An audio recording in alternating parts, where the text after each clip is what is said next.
моя страна пережила аж 3 революции. Да?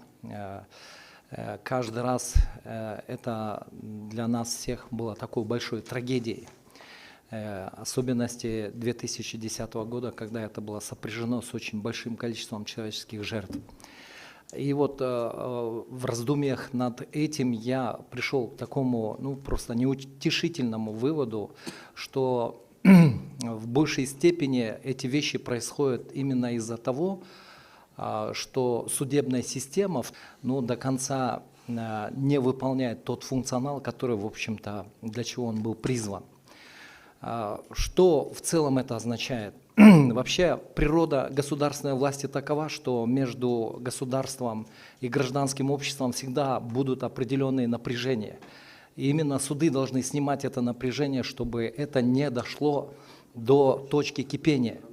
И я вам говорю как представитель народа, которые в реалии пережили эти вещи. На самом деле именно конституционный контроль является главным и самым действенным механизмом, который может снять вот это напряжение и не довести до каких-то недопустимых социальных потрясений.